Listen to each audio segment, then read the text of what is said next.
మమ్మల్ని క్షేమంగా ప్రభా తండ్రి ఈ ప్రాంతానికి తీసుకొచ్చినందుకు నీకు వందనాలు స్తోత్రాలు ప్రభా.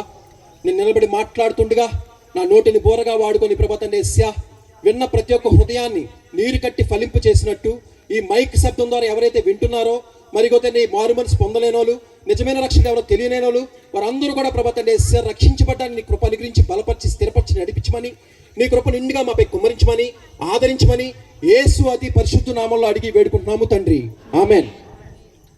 మరొకసారి ఈ అవకాశం ఇచ్చిన దేవునికి, అలాగే స్థానిక సంఘ కాపరి అయ్యగారికి, అలాగే అమ్మగారికి, స్థానిక సంఘ బిడ్డలు మీ అందరికీ, అలాగే మరి వేదిక మీద ఉన్న మరి సేవకులందరికీ, మరి ఇంతవరకు చక్కటి ఆరాధన చేసిన తమ్ముడికి, అలాగే మరి మ్యూజిక్ టీంకి, సౌండ్ ఆపరేటర్ అందరికీ కూడా ప్రత్యేకంగా వందనాలు. దేవుని స్తోత్రం, హల్లెలూయా. మరి అదేవిధంగా ఈ గ్రామ పెద్దలకి, చిన్నలకి, అలాగే ప్రతి ఒక్కరికి కూడా నా యొక్క చిన్న విన్నపం. నా జీవితంలో నేను ఎవరిని విమర్శించడానికో లేకపోతే ఏ దేవుణ్ణి విమర్శించడానికో నేను రాలేదు. యేసు ప్రభువుని నమ్ముకోకముందు నా జీవితం, తర్వాత నా జీవితంలో చేసిన అద్భుత కార్యాలు తెలియచేయడానికే ఈ ప్రాంతానికి నేను వచ్చాను. కాబట్టి ఈ మైక్ శబ్దం ద్వారా వింటున్న పెద్దలు అందరూ కూడా ఈ యొక్క మాట ద్వారా మీరు అర్థం చేసుకుంటారని మనస్ఫూర్తిగా కోరుతున్నాను. దేవుని స్తోత్రం, హల్లెలూయా. యేసు ప్రభుని అంగీకరించిన కుటుంబంలో నేను జన్మించాను. యేసు ప్రభు పాటలు పాడేవాళ్ళు చూసినా, సువార్త ప్రకటించే వాళ్ళు చూసినా, బైబిల్ పట్టుకొని వెళ్ళే వాళ్ళు చూసినా మేము హేళన చేసేవాళ్ళం. ఏ నోటికైతే యేసు ప్రభు దేవుడు కాదు అన్నామో ఈరోజు అదే నోటితో యేసు ప్రభు నిజమైన రక్షణను ప్రకటించడం వచ్చింది. దేవుని స్తోత్రం, హల్లెలూయా. పరిశుద్ధ గ్రంథం నుంచి యోహాను సువార్త 1వ అధ్యాయం 6-7 వచనాలు చదువుకున్నట్టయితే, దేవుని యొద్ద నుండి పంపబడిన ఒక మనిషి ఉండెను, అతని పేరు యోహాను. అతని మూలముగా అందరూ విశ్వసించినట్లు అతడు ఆ వెలుగును గురించి సాక్షిగా వచ్చాను. ఆనాడు దేవుడు యోహాన్ని సాక్షిగా అనుకున్నాడు. ఈనాడు ఈ ప్రాంతంలో దేవుడు నన్ను అనుకున్నాడు. అందుని బట్టి దేవునికి వందనాలు చెప్పిన దేవుని స్తోత్రం, హల్లెలూయా, హల్లెలూయా. నా పేరు సంబాని శివశంకర వరప్రసాద్ అండి. మారు మనసు పొందిన తర్వాత సంబాని తిమోతిగా నామకరణం జరిగింది. మా తాతయ్య గారిది శ్రీకాకుళం జిల్లా శ్రీకూరం అనే గ్రామం. శ్రీకూరం అనే గ్రామంలో శ్రీ కోర్మావతి దేవత అని పెద్ద గుడి ఉంది. ఆ గుడి యొక్క పునాదులు కానీ, గుడి యొక్క మరి విగ్రహ ఆవిష్కరణ కానీ, ఆ గుడి పనులన్నీ కూడా మా ముత్తాతలు చేసేవారని చెప్పేసి మా నాన్నగారు చెప్తుండేవారు. మా తాతయ్య గారు చిన్నతనంలోనే విజయవాడ వచ్చి స్థిరపడ్డారు. మా తాతయ్య గారికి 8 మంది సంతానం, 5 కుమారులు, 3 కుమార్తెలు. అందులో మా నాన్నగారు రెండోవారు. మా నాన్నగారికి 4 కుమారులు. నాకన్నా ముందు మా అన్నయ్య పుట్టి చనిపోయాడు. తర్వాత నేను, నా తర్వాత ఇంకా 2 తమ్ముళ్ళు ఉన్నారు. నా జాతక రీత్యా నేను 20 సంవత్సరాలకి చనిపోతానని నా జాతకంలో రాసింది. దాని కొరకు అనేకమైన పూజలు, అనేకమైన నోములు, అనేకమైన విగ్రహాలకి మరి నా తల్లిదండ్రులు ఇద్దరు కూడా పూజలు చేసేవారు. మరి ఎలాంటి పూజలు చేసేవారంటే, నా తల్లి పట్టు వస్త్రాలతో ఉత్తి నేల మీద అన్నం కలుపు తింటూ, ఒంటిపూట భోజనం చేస్తూ, ఉత్తి నేల మీద మరి ఆ పట్టు వస్త్రాలతో పడుకొని, ప్రతిరోజు కూడా 3 పంతులు మా ఇంటికి వచ్చి పూజలు చేసి, అభిషేకాలు చేసి, మళ్ళీ అది అయిపోయిన తర్వాత మళ్ళీ శివాలయంకి వెళ్ళి మరి నేను పూజలు చేస్తుండేవారు. అయితే విజయవాడలోని వంటంలోని మరి సుబ్రహ్మణ్య స్వామి గుడి ఉంది. ఆ గుడికి దగ్గర ఒక పుట్టు ఉంటే ఆ పుట్లో 41 రోజు మరి పుట్లో పాలు పోసి, దున్నపోతు దానం అంటే దున్నపోతు దానం ఇచ్చి, దున్నపోతు వెండి దానం అంటే వెండి దానం ఇచ్చి, చివరి రోజున బంగారపు నాగాస్త్రం ఆ యొక్క పుట్లో వేసి ఇలాంటి పూజలన్నీ కూడా చేస్తుండేవారు. 1995లో మా నాన్నగారికి హార్ట్ అటాక్ వచ్చింది. అయితే డాక్టర్స్ చెప్తున్నారు, మరొకసారి అంటే మాది విజయవాడలోని గోను సంచుల వ్యాపారం, ఈ వ్యాపారంలో కనుక ఉంటే మరి ఈ టెస్ట్ వల్ల మరొకసారి హార్ట్ అటాక్ రావడానికి అవకాశం ఉంటుంది, ఈ వ్యాపారంలో ఉండకూడదని చెప్పేసి డాక్టర్స్ చెప్పినప్పుడు ఏ వ్యాపారం చెయ్యాలని ఆలోచన చేస్తున్నప్పుడు బంధువు ఒక ఆయన వచ్చి మా తాతయ్య గారికి మరి ఇలాగా ఒక వ్యక్తి ఉన్నాడు, తినడానికి లేని స్థితిలో ఉన్నాడు, కాబట్టి మరి ఆయన్ని ఆదుకున్నట్టుంటది, మనం వేరే ఒక వ్యాపారం చేసినట్టుంటది అని చెప్పేసి మరి వైజాగ్లోని గాజువాక ప్రాంతంలో సాయిరామ్ లారీ ట్రాన్స్పోర్ట్ అని చెప్పేసి అక్కడ లారీ ట్రాన్స్పోర్ట్ పెట్టడం జరిగింది. అయితే 2000 సంవత్సరంలో 10th క్లాస్ రాశాను. నేను 10th క్లాస్ ఫెయిల్ అయిపోయాను. నేను ఇంట్లోనే ఉండేవాడిని. అయితే మా అమ్మగారు మరి ఒకరోజు కోమలోకి వెళ్ళిపోయారు. కోమలోకి వెళ్ళిపోయిన తర్వాత మరి మా నాన్నగారు హాస్పిటల్ తీసుకెళ్లారు. టెస్ట్ అన్ని చేయించారు.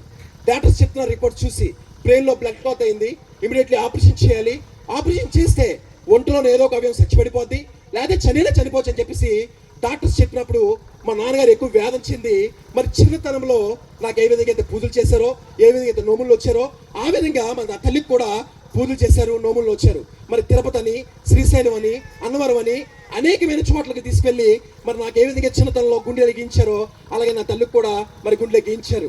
ఎన్ని పూజలు చేసినా, ఎన్ని నోములు వచ్చినా, ఎంతమంది డాక్టర్స్కి వెళ్ళినా, ఎన్ని మందులు వాడినా నా తల్లి తగ్గలేదు. అయితే ఒక ఫంక్షన్కి మేము విజయవాడ వెళ్ళాం. మా మూడో పిన్ని అప్పటికి దేవుణ్ణి నమ్ముకున్నారు. మా పిన్ని చెప్తుంది, బావా నీకు బాగోట్లేదు, అక్కకి బాగోట్లేదు, ఒకసారి యేసు ప్రభుని నమ్ముకో బావా, మరి చర్చికి వెళ్ళి బావా, దేవుడు నీ జీవితంలో గొప్ప కార్యం చేస్తాడని చెప్పినప్పుడు నా తండ్రి ఒక మాట అన్నాడండి, దేవుడు కాదు, ఈ దేవుడు దరిద్ర దేవుడు, ఈ దేవుడి కోసం ఇప్పుడు చెప్పావు కానీ ఇంకెప్పుడు చెప్పొద్దని చెప్పేసి అనేక సార్లు ఆ యొక్క మాటని పెడచొని పెట్టారు. అయితే మా అమ్మగారికి బాగోలేదని చెప్పేసి మా నాన్నగారు హాస్పిటల్ కానీ అక్కడ కానీ ఇక్కడ కానీ తిరుగుతుంటే మరి మా పార్ట్నర్కి ఒక ఆలోచన వచ్చింది. అంటే నేను కష్టపడుతున్నాను, వీడు శుభ్రంగా షికారులకు వెళ్తున్నాడు, అక్కడ తిరుగుతున్నాడు, ఇక్కడ తిరుగుతున్నాడు, మరి నేను కష్టపడుతున్నాను, వీడు శుభ్రంగా షికారులు చేస్తున్నాడు చెప్పేసి కృతజ్ఞత భావం లేకుండా, తినడానికి లేని స్థితిలోంచి తీసుకొచ్చామని కృతజ్ఞత భావం లేకుండా ఆయన ఏం చేశారంటే వేరొక ఆఫీస్ పెట్టుకొని బయటకు వెళ్ళిపోయాడు. మా నాన్నగారు ఎక్కువ వేదన చెందారు. ఏంటి నీ తండ్రి కన్నా ఎక్కువ చూసుకున్నాను కదా, ఏంటి ఇలా ఆయన ప్రవర్తించారని చెప్పేసి చాలా బాధపెట్టారు. మరొక ఫంక్షన్కి మేము విజయవాడ వెళ్ళాం. మా పిన్ని చెప్తుంది, బావా దేవుడు నమ్ముకోమని చెప్పట్లేదు, మరి చర్చికి వెళ్ళమని చెప్పట్లేదు, ఒక్కసారి యేసుక్రీస్తు నిజమైన రక్షకుడు అని నీ హృదయం అనుకో బావా, దేవుడిని జీవితంలో గొప్ప కార్యం చేస్తాడు. ఎందుకంటే మరి అనేకమైన చోట్ల తీసుకెళ్ళావు, ఎవరు ఏం చెప్పినా చేసావు, మరి 3 లక్షలు అప్పు అయిపోయావు, అలాగే 10 లక్షల రూపాయలు ఖర్చు పెట్టావు. మరి ఒక్కసారి యేసుప్రభుని హృదయంలో అంగీకరించి బావా, దేవుడిని జీవితంలో గొప్ప కార్యం చేస్తాడు అన్నప్పుడు ఆ రాత్రి మా నాన్నగారు పడుకున్నప్పుడు ఒక ఆలోచన వచ్చింది. అప్పటికీ మా అమ్మగారికి 10 లక్షల రూపాయలు ఖర్చు పెట్టారు, ఎవరు ఏం చెప్పినా చేశారు. ఒక రాత్రి అంతా మా అమ్మగారికి అంత బాగోపోతే 101 లింగాలకి మరి అభిషేకాలు చేయమంటే అంత బాగలేని మనిషి కూడా తెల్లవారులు కూడా ఆ 101 లింగాలకి అభిషేకాలు చేశారు. లలిత సహస్రనామం అని 1000 మంత్రాల పుస్తకం ఉంటుంది, అది 41 వారాలు చదవాలంటే ఆ పుస్తకాన్ని చదివి మరి అలా కూడా చేశారు. ఎన్ని పూజలు చేసినా, ఎన్ని నోములు వచ్చినా మరి 10 లక్షల రూపాయలు ఖర్చు పెట్టారు, 3 లక్షల రూపాయలు అప్పు అయిపోయారు. అలాగే ఫస్ట్ తారీఖు వచ్చేసరికి మరి మా అమ్మగారికి 15 నుంచి ఆ రోజుల్లోనే 20,000 మందులు డబ్బులు అయ్యేవి. ఇప్పుడు ఫస్ట్ తారీఖు వచ్చేసరికి నా డబ్బులు పుట్టట్లేదు, ఎవరు డబ్బులు ఇవ్వట్లేదు. మరి ఫస్ట్ తారీఖు వచ్చే డబ్బులు కావాలి, ఏంటి పరిస్థితి, ఏంటి నా కుటుంబ పరిస్థితి ఏంటి, నా పిల్లల్ని ఎలా చదివించుకోవాలని చెప్పేసి మరి ఆ రాత్రి పడుకున్నప్పుడు ఆలోచన చేస్తున్నప్పుడు మా పిన్ని చెప్తున్న మాటలు గుర్తొచ్చాయి. ఒక్కసారి మరి నేను యేసుప్రభుని సొంత రక్షణ అంగీకరిస్తే తప్పేంటి, ఒకసారి ప్రార్థన చేస్తే తప్పేంటి అని చెప్పేసి ఆ రాత్రి మోకాలేసి ప్రార్థన చేశారు. యేసయ్యా నువ్వే నిజమైన దేవుడు అని నా మరదలు అనేక మాట చెప్పింది. ఆ మాటని నేను పెడచొని పెట్టాను, నువ్వే నిజమైన దేవుడు అయితే, నువ్వే నిజమైన రక్షకుడు అయితే, నా ఒంట్లో సమస్య తీసివేయి, నా భార్య కూడా సమస్య తీసివేయి, నీకోసం నేను జీవిస్తాను, నీకోసం నేను బ్రతుకుతాను, నీకోసం నేను నడుస్తాను ప్రభా అని చెప్పేసి ఆ రాత్రి మోకాలేసి ప్రార్థన చేసినప్పుడు దేవుని మహాకృపను బట్టి ఆ రాత్రి దేవుడు మా నాన్నగారిని స్వస్థపరిచాడు. దేవుడు స్తోత్రం, హల్లెలూయా. అయితే వైజాగ్ వచ్చారు. వైజాగ్ వచ్చిన తర్వాత దగ్గరలోని సంఘానికి వెళ్ళారు. సంఘానికి వెళ్ళిన తర్వాత బైబిల్ చదవడం మొదలుపెట్టారు. ఈరోజు బైబిల్లోని వాక్యం మనకు చదువుతుంటే మనకు అర్థం కాదండి. అదే మాట సేవకులు మనతో మాట్లాడుతుంటే మన హృదయాన్ని తాకుద్ది. ఎందుకంటారు, పరిశుద్ధాత్మ దేవుడు సేవకుడు తన వాక్యంతో మాట్లాడుతున్నప్పుడు మనం వెళ్తున్న మార్గం కానీ మనం చేస్తున్న పని కానీ అది తప్పు అని తెలిసి ఆ మార్గంలో వెళ్ళడానికి, ఆ పని చేయడానికి ఆలోచన చేస్తాం. అలాగే పరిశుద్ధాత్మ దేవుడు సేవకుడితో వాక్యంతో మాట్లాడుతున్నప్పుడు మా నాన్నగారికి భయం పుట్టిందండి. ఏంటంటే మా నాన్నగారికి ఒక బలహీనత ఉంది, సిగరెట్ కాలిస్తే కానీ ఆయనకి మోషన్ రాదు. అలాంటిది ఆయన 11 సార్లు అయిపాలేశారు. 11 సార్లు అయిపాలేసినప్పుడు కూడా ఆయన సిగరెట్ కాల్చారు. అలాంటిది సంఘానికి వచ్చిన తర్వాత మరి పరిశుద్ధాత్మ దేవుడు సేవకుడితో వాక్యంతో మాట్లాడుతున్నప్పుడు ఆ ఒక్క వాక్యం హృదయాన్ని తాకి మా నాన్నగారు సిగరెట్ కాల్చడం మానేశారండి, మందు తాగడం మానేశారండి. ఇది చూసిన చాలా మంది ఏంటి ప్రకాశంలో మార్పు, ఏంటి ప్రకాశంలో మరి ఇది ఒక చేత్తో సిగరెట్, ఒక చేత్తో మందు బాటలు పట్టుకెళ్ళేవాడు ఈరోజు పరిశుద్ధ గ్రంథం పట్టుకొని సంఘానికి వెళ్తున్నాడు, చర్చికి వెళ్తున్నాడు అని చెప్పేసి చాలా మంది ఆశ్చర్యపోయారు. కన్నా తండ్రి మార్చిందంటే తెలుసా, ఈ పరిశుద్ధ గ్రంథం అండి. ఈ పరిశుద్ధ గ్రంథంలో జీవం గల మాట పరిశుద్ధాత్మ దేవుడు సేవకుడితో వాక్యంతో మాట్లాడుతున్నప్పుడు మరి మా తండ్రిలోని భయం పుట్టి మరి సిగరెట్ కాల్చడం మానేశారు, మరి అలాగే మందు తాగడం మానేశారు. ఈరోజు ఏంటి ఈ యొక్క పరిశుద్ధ గ్రంథంలో గొప్పతనం ఏంటి అని నేను చాలాసార్లు ఆలోచన చేసినప్పుడు అనేక మంది మాంత్రికులు మారుతుంది ఈ వాక్యం చదివిన తర్వాత. మరి తాగుబోతులు మారుతున్నారు, వ్యభిచారులు మారుతున్నారు, ఏంటి గ్రంథంలో గొప్పతనం ఏంటి అని చెప్పేసి ఆలోచన చేస్తున్నప్పుడు పరిశుద్ధాత్మ దేవుడు నాకు ఒక విషయాన్ని బయలుపరిచారు. ఈ లోకంలో చాలా గ్రంథాలు రాశారు, ఆ గ్రంథాలన్నీ కూడా ఒకలే రాశారు. కానీ ఈ పరిశుద్ధ గ్రంథం మరి 40 మంది రాశారండి. 40 మంది వేరు కాలాల్లో ఒకరి కోసం ఒకేలా రాశారు. అది ఏంటంటే కారణం పరిశుద్ధాత్మడు తన ఆత్మ చేత పరిశుద్ధాత్మ 40 మంది చేత ఒకరి కోసం ఒకేలాగా రాయించారండి. దేవుడి స్తోత్రం, హల్లెలూయా.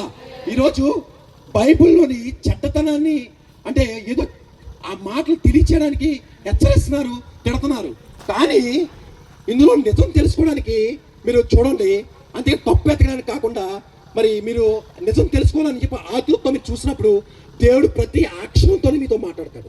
కాబట్టి మనం పరిశుద్ధ గ్రంథం చదివేటప్పుడు అర్థం అవ్వాలని చదివినప్పుడు దేవుడు ఖచ్చితంగా మీతో మాట్లాడు. దేవుడి స్తోత్రం, హల్లెలూయా. అలాగే సంఘానికి వస్తాం. ఎవరైనా నూతనంగా మన సంఘానికి వచ్చారనుకోండి, జస్ట్ ప్రైజ్ లార్డ్ అని చెప్పి విడిచిపెడతాం. అలాగే మన సంఘంలో ఉన్న విశ్వాసులైనా సరే జస్ట్ ప్రైజ్ లార్డ్ అని చెప్పేసి అనుకుంటాం. అలా కాకుండా మన నూతనంగా వచ్చిన వాళ్ళు కానీ లేకపోతే మనతో ఒక సహవాసం చేస్తున్న వాళ్ళు కానీ మనం ఏం చేయాలంటే ఒకరు వారు ప్రోత్సహించుకోవాలి. మీరు ఏ విధంగా దేవుని రక్షించుకున్నారు, ఏ విధంగా రక్షించబడ్డారు, ఏ విధంగా సంఘానికి వచ్చారు, ఏంటి మీ సాక్ష్యం అని చెప్పేసి వారితో మాట్లాడటమే కాకుండా వారిది ఒక జీవితం, మీకు ఏమైనా సమస్యలు ఉంటే చెప్పండి, మేము ప్రార్థన చేస్తామని చెప్పేసి అడిగినప్పుడు వారికి నూతనంగా వచ్చిన వాళ్ళు కానీ వారు కానీ ఏమనుకుంటారంటే ఒక సంఘ విశ్వాసే క్రీస్తు ప్రేమను ఎంత బాగా చూపిస్తున్నారంటే ఆ సంఘ కాపరి ఇంకెంత క్రీస్తు ప్రేమను చూపిస్తారో. కాబట్టి మనం లోకంలో వెళ్ళిపోకుండా ప్రతి ఆదివారం కూడా ఎంత దూరంలో ఉన్నా సరే సంఘానికి రావడానికి ఇష్టపడతారు. అంతేగాని వారు చెప్పిన బలహీనత తీసుకొని మరి నలుగురికి వెళ్ళి నానా విధాలా చెప్పుకొని వాళ్ళని హేళన చేయడం క్రీస్తు ప్రేమను తెలియచేయడం కాదు. క్రీస్తు ప్రేమను తెలియచేయడం ఏంటో తెలుసా? ఎదుటి వ్యక్తి సమస్య తీసుకొని ఎదుటి వ్యక్తి క్షేమం కోసం ప్రార్థన చేయడమే క్రీస్తు ప్రేమ. అలాగా ఒకరినొకరు ప్రోత్సహించుకోవాలి. అలాగే ఒక విశ్వాసి మరి మా నాన్నగారి పక్కన కూర్చున్నప్పుడు మీరు ఏ విధంగా రక్షించబడ్డారు, మీరు ఏ విధంగా సంఘానికి వచ్చారు, ఏ విధంగా మీ సాక్ష్యం ఏంటి అని చెప్పేసి అన్నప్పుడు మరి పరిశుద్ధాత్మ సేవకుడితో వాక్యంతో మాట్లాడుతున్నప్పుడు మరి ఆ విశ్వాసం కూడా మాట్లాడుతున్నప్పుడు మా నాన్నగారికి రక్షణ యొక్క విలువ తెలుసుకొని రక్షించబడాలని ఆశ పుట్టింది. దేవుడు నమ్ముకున్న 6 నెలలకి మా నాన్నగారు రక్షణ పొందారండి. రక్షణ పొందిన 6 నెలలకి మా నాన్నగారు చనిపోయారండి. ఒక ఫంక్షన్కి విజయవాడ వెళ్ళారు.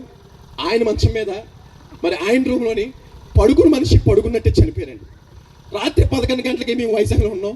మా బాబాయ్ ఫోన్ చేశాడు, ఒరే బాబాయ్, ఒరే శివ, డాడీ చనిపోయారు అనగానే అదేంటి బాబాయ్ ఉదయం కదా మాట్లాడాను, చనిపోవడం ఏంటి బాబాయ్ అంటే ఒరే చావు కోసం ఎవరైనా అబద్ధం ఆడతారా, డాడీ చనిపోయారు అనగానే నాకు తక్కువ ఆగట్లేదు, గుండె పగిలిపోయి ఏడుస్తున్నానండి. అయ్యో ఏంటి పరిస్థితి, నా పరిస్థితి ఏంటి, నా కుటుంబ పరిస్థితి ఏంటి, నా తమ్ముళ్ళని ఎవరు చదివిస్తారు, మరి 3 లక్షల రూపాయలు అప్పు ఉంది, నాకు వ్యాపారం రాదు, నేను ఇంట్లోనే ఉండేవాడిని, నా 10th క్లాస్ పోయింది, ఇప్పుడు నా జీవితం ఏంటి, నా బ్రతుకేంటి అని చెప్పేసి గుండె పగిలిపోయి ఏడుస్తున్నానండి. ఏడుస్తుంటే మా డ్రైవర్ వచ్చాడు. అన్నా ఎందుకన్నా ఏడుస్తున్నానంటే ఆయనకి నేను చెప్పలేకపోతున్నాను మా నాన్నగారు చనిపోయారని. ఎందుకంటే నా జోబిలో వైజాగ్ నుంచి విజయవాడడానికి ₹1 కూడా లేదండి. ఆ మాట చెప్పలేక సిగ్గుపడి చెప్పలేక గుండె పగిలిపోయి ఏడుస్తున్నాను. అన్నా చెప్పండి అన్న ఎందుకన్నా ఏడుస్తున్నానంటే అన్న డాడీ చనిపోయాను అనే వెళ్ళనానంటే అన్న నా జోబులో ₹1 కూడా లేదనగానే ఆయన జోబులోంచి ₹1000 తీసి నా జోబులో పెట్టి విజయవాడ పంపించానండి. విజయవాడ వెళ్ళిన తర్వాత మధ్యలో బాడీ ఉంది, మరి చుట్టూ జనాలు, నా బంధువులు, నా తల్లి, మరి అలాగే నా రక్త సంబంధం అందరూ ఉన్నారు. వాళ్ళందరి మధ్య మీరు నడుచుకొని వెళ్తుంటే వాళ్ళంతా మాట ఏంటంటే అయ్యో చిన్న పిల్లలరా వీళ్ళు బ్రతికేంట్రా, వీళ్ళు పరిస్థితి ఏంట్రా, వీళ్ళు ఎవరు పోషిస్తారా, వీళ్ళు ఎవరిని నడిపిస్తారా అని చెప్పేసి వాళ్ళందరూ అంటుంటే నా హృదయం తరుక్కుపోతుందండి. అయ్యో డాడీ లెగండి డాడీ, ఉదయమే కదా మరి చెప్పులు కొనుక్కుంటాను, డబ్బులు అడిగావు కదా తెచ్చండి డాడీ, లెగండి డాడీ. గుండె పగిలిపోలే ఏడుస్తున్నాను. నా పరిస్థితి ఏంటి నాకు అర్థం కావట్లా, నా అన్నదమ్ముల పరిస్థితి ఏంటి, నా తల్లికేమో మందులకు డబ్బులు కావాలి, మరి నేను చదువుకోలేదు, 3 లక్షలు అప్పు ఉంది, ఏంటి నా పరిస్థితి అని చెప్పేసి ఏడుస్తున్నాను. నా బంధువులు, నా రక్తం అందరూ ఏడుస్తున్నారు. ఆ కార్యక్రమం అంతా అయిపోయిన తర్వాత మా పెద్దలందరూ వచ్చి మరి ఏంట్రా శివ ఏం చేద్దాం అనుకుంటున్నావు, వైజాగ్ వెళ్ళిపోతా, వ్యాపారం వచ్చా రాదు, మరి నీ కుటుంబం సంగతి ఏంటి, పోషిస్తా, నీ అప్పుల సంగతి ఏంటి, తీరుస్తా, నువ్వెప్పుడు నీ కుటుంబాన్ని పోషిస్తావు, నువ్వెప్పుడు అప్పులు తీరుస్తావు, నువ్వెప్పుడు వ్యాపారం నేర్చుకుంటావని చాలా మంది నన్ను హేళన చేశారండి. నన్ను కన్న నా తండ్రి నా చేయి విడిచిపెట్టిన, నన్ను సృష్టించిన నా దేవుడు నా చేయి విడిచిపెట్టలేదండి. దేవుడి స్తోత్రం, హల్లెలూయా, దేవుడి స్తోత్రం.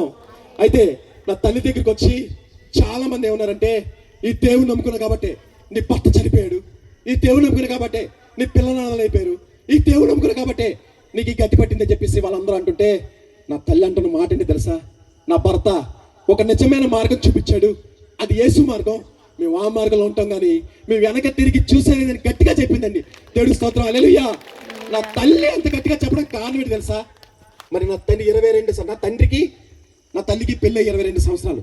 22 సంవత్సరాలు రాని మరి మార్పు, 22 సంవత్సరాలు మాని మందు, 22 సంవత్సరాలు మన సిగరెట్. ఈ పరిశుద్ధ గ్రంథం చేతపట్టిన తర్వాత, ఈ పరిశుద్ధ గ్రంథంలో జీవంగల మాట పరిశుద్ధాత్మ దేవుడు సేవకుడితో వాక్యంతో మాట్లాడుతున్నప్పుడు నా తండ్రిలోని మార్పు చూసి నిజమైన రక్షణ యేసుక్రీస్తు నమ్మింది. మరి విశ్వాసంతో ఎవరు వెళ్ళి చెప్పినా సరే ఈయన దేవుడు కాదు అన్నా సరే నా తల్లి మోకాలేసి ప్రార్థన చేసింది. ఆ ప్రార్థనే ఈ రోజు మీ ముందు నన్ను నిలబెట్టిందండి. దేవుడు స్తోత్రం, హల్లెలూయా. మరి అపవాది అనేక రకాలుగా మన హింసించడం మొదలుపెట్టింది. మా నాన్నగారు చనిపోయిన 10 రోజులకి మా ఆఫీసులో నమ్మకంగా పనిచేసిన గుమస్తా 50,000 పెట్టుకుని పారిపోయాడండి. అది జరిగిన కొన్ని రోజులకి మా ఆఫీసులో డ్రైవర్లు నరుకున్నారు. అది జరిగిన కొన్ని రోజులకి మరి ఒక లారీ లోడికి పెడితే లారీ తాలూకా డోర్కి యార్డ్ తాలూకా డోర్కి రెండింటికి డోర్ మధ్యన డ్రైవర్ కాల్ నలిపి డ్రైవర్ చనిపోయాడండి. అది జరిగిన కొన్ని రోజులకి మరి 20 లక్షల లారీ పోయింది. ప్రతిరోజు ఏదో ఒక సమస్య, ఏదో ఒక బాధ. ఏంటి సమస్య, ఏంటి బాధ, ఇంకెప్పుడు ఈ కష్టాలు పడాల్సిందేనా, ఈ బాధలు పడాల్సిందేనా, మమ్మల్ని ఆదుకునే దేవుడు అని చెప్పేసి నేను ఏడుస్తుంటే నా తల్లి మాత్రం మోకాలేసి ప్రార్థన చేస్తూ ఉండేదండి. మేము ఎలాంటి పరిస్థితుల్లో గెలిపామంటే తినడానికి లేని పరిస్థితుల్లో గెలిపామండి. 6 నెలల వరకు అప్పులో ఎవరు ఏమని లేదు. 6 నెలలు స్టార్ట్ చేశారు, మా డబ్బులు మాకు కట్టండి, మా డబ్బులు మాకు ఇవ్వండి. తినడానికి డబ్బులు లేవండి. ఎక్కడి నుంచి డబ్బులు తేవాలండి, ఎక్కడి నుంచి కట్టాలంటే 6 నెలలు లాగా ఇక మీద మేము వాగం, మా డబ్బులు మాకు కట్టమంటే నాకు దగ్గరలేక ప్రతిరోజు ఏడుస్తూనే ఉండి. ఎలాంటి పరిస్థితుల్లో గెలిపామంటే రూపాయికి 3 అరటిపళ్ళు కొనుక్కున్న తిన్న రోజు నేను గడిపానండి. ఒక గ్లాసు మంచిని తాగి నా కడుపు నింపుకున్న రోజు నేను గడిపానండి. ఏడుస్తుంటే ఏదైనా తినాలని షాపుకి వెళ్తే జోబులో 1 రూపాయి కూడా లేకపోతే అప్పుడు తండ్రి ఒక విలువ తెలిసిందండి. ఈరోజు యవ్వనస్తులు మరి తల్లిదండ్రులు ఒక విలువ తెలియక వాళ్ళకి ఒక యుక్త వయసు వచ్చిన తర్వాత మరి వాళ్ళకి మాటలని మరి వాళ్ళని నువ్వు చెప్తే నేను వినటమేంటి, నువ్వు చెప్తే నేను చెయ్యాలా అని చెప్పేసి చాలా మంది తల్లిదండ్రులని యవ్వనస్తులు మరి ఎలాగంటే హింసిస్తున్నారండి. మనిషి లేనప్పుడు ఆ యొక్క విలువ ఏంటో తెలుస్తుందండి. ఎందుకంటే నా తండ్రి చనిపోయిన తర్వాత ఒక షాపుకి వెళ్ళేదని కొనుక్కోవాలంటే జోబులో 1 రూపాయి లేకపోతే అయ్యో నాకు ఇష్టమేనా, నా తండ్రి జోబులో డబ్బులు ఉన్నాయో లేదో నాకు తెలియకపోయినా సరే అడిగితే నా ఇష్టం కోసం నా తండ్రి పరిగెట్టుకొని వెళ్ళి కొనుక్కొని తీసుకొచ్చి నా ఆనందాన్ని తీర్చాడు కదా. ఈ రోజు ఆ రూపాయి లేకపోతే, అది కొనుక్కోవడానికి డబ్బులు లేకపోతే నా ఫ్రెండ్స్ అందరూ వాళ్ళ తల్లిదండ్రులతో చక్కగా వాళ్ళు తిరుగుతుంటే ఆ బాధ చూసి నా బాధ తట్టుకోలేకపోయానండి. కాబట్టి తల్లిదండ్రులు ఉన్నప్పుడే వాళ్ళకి మాట వినండి. ఎందుకంటే తల్లిదండ్రుని సన్మానించిన వాళ్ళు దీర్ఘాయుష్యులు అవుతారని దేవుని యొక్క వాక్యమే తెలియజేస్తుందండి. కానీ మనం ఏం చేస్తున్నాం అంటే వాళ్ళ గుండెల మీద తంతున్నామండి. దయచేసి అలాంటి పరిస్థితులు ఎవరైనా పిల్లలు కానీ ఎవరైనా ఉంటే మాత్రం మనసు మార్చుకోండి. ఎందుకంటే మనిషి ఉన్నప్పుడు ఆ విలువ తెలియదండి, మనిషి లేనప్పుడు ఆ విలువ ఏంటో నాకు తెలిసింది. నా తండ్రి ఎంత బాధ పెట్టానో నాకు తెలిసిందండి. ఎందుకంటే నీ యొక్క భవిష్యత్తు కోసం, నీ యొక్క బాగు కోసం, నీ యొక్క బాధ్యతని నువ్వు ఒక ప్రయోజనం చేసేంత వరకు కూడా ఆ తండ్రి నీ బాధ్యతని తన భుజాల మీద ఎక్కించుకొని తీసుకెళ్తాడండి. కానీ నా తండ్రి చనిపోయిన తర్వాత నా దేవుడు, నన్ను సృష్టించిన దేవుడు నా బాధ్యతని ఆయన భుజాల వేసి మరి నీ ముందు మీద నిలబెట్టాడు. దేవుడు స్తోత్రం, హల్లెలూయా. చనిపోయి బతుకుండగా ఒక పూట భోజనం పెట్టిన వాళ్ళు చనిపోయిన తర్వాత మరి 1000 మందికి భోజనం పెడితే సుఖమే ఉంది, 2000 మందికి సుఖమే ఉందండి. పెడితే సుఖమే ఉంది చెప్పండి, ఆలోచన చేయండి. కాబట్టి బ్రతుకుండగానే వాళ్ళ యొక్క విలువ తెలుసుకొని వారిని బాధ పెట్టకుండా వారి యొక్క దారిలో లేకపోతే వారు చెప్పిన మాట విని మరి మీరు ముందుకు నడవాలని మనస్ఫూర్తిగా కోరుకున్నానండి. ఎందుకంటే నా తల్లి అండి నిజంగా కన్నీరు కాచి మోకాలేసి నిత్యము వెధవరాల పట్ల మరి వెచ్చమడే దేవుడండి. ఆయన విరిగిన నలిగిన హృదయంతో ప్రార్థన చేస్తే ఎలాంటి కార్యాలైనా దేవుడు చేస్తాడండి. విశ్వాసంతో నా తల్లి మోకాలేసి అయ్యో దేవా నా పరిస్థితి ఏంటి, నా పిల్లల పరిస్థితి ఏంటి, నా బ్రతికేంటి అని చెప్పి నా తల్లి ఏడుస్తుంటే ఆ కన్నీటికి కనికరించి నా దేవుడు నా జీవితాన్ని ఒక ఉన్నత స్థితి దేవుడు అనుగ్రహించాడు. దేవుడు స్తోత్రం, హల్లెలూయా. మరి డిసెంబర్ 25, 2005 మా అమ్మగారు పలహారం చేస్తున్నారు పండగ అని చెప్పి నేను 5 లారీలు లోడి పెట్టా. ఒక్కొక్క లారీ 10 లక్షల రూపాయల సరుకు, 5 లారీలు 50 లక్షలు. అయితే మా లారీ ఓనర్కి మేము 1,00,000 రూపాయలు ఇవ్వాలి. సంవత్సరం నుంచి ఇస్తామంటున్నాం కానీ ఇవ్వట్లేదు. ఆ ఇవ్వకపోయేసరికి వారు ఏం చేశారంటే సంవత్సరం నుంచి మీరు ఇస్తానన్నారు, ఇవ్వట్లేదు. కాబట్టి ఆ 5 లారీలు లోడైన బళ్ళు తీసుకొచ్చి మరి ఆఫీస్ కాడ ఆఫీసరండి ఈ విషయం తెలుసుకున్న అప్పులో అందరూ ఏం చేస్తారంటే ఆఫీస్ తాళాలు వేసి పోలీస్ స్టేషన్ వెళ్ళి కేసు పెట్టారు. ఈ విషయం తెలియగానే నేను ఇంటికి వెళ్ళి మరి మంచం మీద పడి ఏడుస్తుంటే నా తల్లి వచ్చి ఎరే ఏమైంది రాసవా అంటే అమ్మా ఇలా జరిగింది అనగానే నా తల్లి నాన్నలందరికీ ఫోన్ చేసిందండి. వాళ్ళందరూ అన్నమాట ఏంటో తెలుసా, చస్తే చావండి కానీ మాకు ఫోన్ చేయద్దని అనగానే నా తల్లి మోకాలేసి 2 చేతులు ఆకాశెత్తి ప్రార్థన చేస్తుంటే చెయ్యి ఇంకా దేవుడు అంటావంటే ఈ దేవుడు కాదే, ఈ దేవుడు నమ్ముకుని కాబట్టే నా తండ్రి చనిపోయాడు, ఈ దేవుడు నమ్ముకుని కాబట్టే మాకు ఈ గతి పట్టిందే, మా ఈ దేవుడు నమ్ముకుని కాబట్టే మేము అనాథలైపోయామంటే నా తల్లి ఒక మాట ఉందండి, అరే శివా ఆవగంచంత విశ్వాసం ఉంటే దేవుడు సాయం చేస్తాడు అన్నప్పుడు ఎక్కడో నా హృదయంలో ఆవగంచంత విశ్వాసం ఉందండి. ఆ ఆవగంచంత విశ్వాసమే ఈరోజు మీ ముందు నన్ను నిలబెట్టిందని దేవుడు స్తోత్రం. హల్లెలూయా. మరి మోకాలేసి 2 చేతులు ఆకాశెత్తి ప్రార్థన చేస్తుంటే 121 కీర్తన 1-2 వచనాల్లో ఒక మాట రాస్తుంది, కొండల తట్టు నాకు కళ్ళు వచ్చినాను, నాకు సహాయం ఎక్కడి నుంచి వచ్చిను, యెహోవా వల్లే నాకు సహాయం కలుగును, ఆయనే భూమి ఆకాశాన్ని సృజించిన దేవుడు స్తోత్రం. హల్లెలూయా. 2 చేతులు ఆకాశెత్తి ప్రార్థన చేస్తుంటే మన తల్లి ఎన్నో కొండలెక్కిందండి, ఏ కొండ మీద దేవుడు సహాయం చేయలేదండి. ఎత్తలేని ఎత్తైన కొండ ఒకటి ఉంది, ఆ కొండ మీద నీ కొరకు నా కొరకు ఒక ఆయన వచ్చాడు, ఆయన నీ కొరకు నా కొరకు మరణించాడు, దెబ్బలు తిన్నాడు, రక్తం కార్చాడు, మరి చనిపోయాడు, తిరిగి లేచాడు, తిరిగి రాబోతున్నాడని ఒక్కసారి యేసయ్యలోనే నిత్య జీవం ఉందని నా తండ్రి విశ్వసించి మాకు పరిచయం చేసి చనిపోతే ఒక్కసారి యేసయ్యన్నందుకే నా తల్లి చేసిన పూజలు కాపాలేదండి, నా తల్లి ప్రేమించిన మనుషులు కాపాలేదండి. ఎవరు కాపాడారంటే నన్ను సృజించిన దేవుడు. నా తల్లి మోకాలేసి 2 చేతులు ఆకాశం ప్రార్థన చేస్తుంటే ఆ ప్రార్థన తోపమయాన్ని సన్నిధి చేరి వేరొక వ్యక్తి ప్రేరేపించబడి నా 3 లక్షల రూపాయలు అప్పు తీర్చాడు దేవుడు స్తోత్రం. హల్లెలూయా. 5 రోజులు ఎవరు ఫోన్లు ఎత్తలేదు. ఆ రోజు ఫోన్ రాగానే ఫోన్ ఎత్తాను, మా శివ ఏం చేద్దాం అనుకుంటున్నావు, మరి ఆయనకి కూడా నేను డబ్బులు ఇవ్వాలి, చనిపోదాం అనుకున్నాను సార్ అని. అమ్మ చనిపోవడం ఏంటి, నువ్వు తెలివైనోడివి, ఒక దగ్గర రామ్మన్నారు. అక్కడ వెళ్ళిన తర్వాత చుట్టూ అప్లోలు మా లారీ ట్రాన్స్పోర్ట్ ప్రెసిడెంట్, లారీ ఓనర్లు, డ్రైవర్లు నన్ను పిలిచిన ఆయన అక్కడ ఉన్నారు. ఇదేంటి నేను ఎలా నన్ను బుక్ చేశానని చెప్పేసి వారి మధ్యలోకి వెళ్ళి నిలబడగానే మరి మా లారీ ట్రాన్స్పోర్ట్ ప్రెసిడెంట్ వచ్చి కాల్తో తన్నాడండి, చెప్పుతో కొట్టాడండి, మొక్క మీద ఉమ్మేసాడండి. నన్ను కొడుతుంటే నన్ను ఎందుకు కొడుతున్నాడంటే డబ్బు ఏం చేసావరా, ఏ వ్యభిచార కొంపలు తీసుకెళ్ళావరా, ఏ బారులో తగలబెట్టారంటే నేను చేసిన అప్పు కాదండి, నా తండ్రి చేసిన అప్పు అంటే. మరి అప్పుడు నా పక్కన ఉన్న ఆయన లేచి నన్ను పిలిచిన ఆయన లేచి అమ్మా నేను ఆయనకి భయం చెప్పమని కానీ కొట్టమని చెప్పలేదు, ఎందుకు కొడతామని చెప్పేసి, అమ్మా శివ నీ 3 లక్షల రూపాయలు అప్పు నేను తీరుస్తా, నెలకి 3,000 రూపాయలు ఇస్తా, మీ అమ్మగారితో మాట్లాడాలి, మీ అమ్మగారితో తీసుకెళ్ళమ్మా అన్నారు. సరే మా అమ్మగారితో తీసుకెళ్ళిన తర్వాత ఆయన అదే మాట చెప్పి 3 లక్షల రూపాయలు అప్పు తీర్చి నెలకు 3,000 రూపాయలు ఇచ్చి మిగిలిన డబ్బులు మీకు జమ చేసుకుంటానమ్మా అన్నారు. నేనేమనుకున్నానంటే 3 లక్షల రూపాయలు పెట్టుబడి పెట్టి నన్ను ఒక గుమస్తాగా పని చేయించుకుంటాడేమో అనుకున్నాను.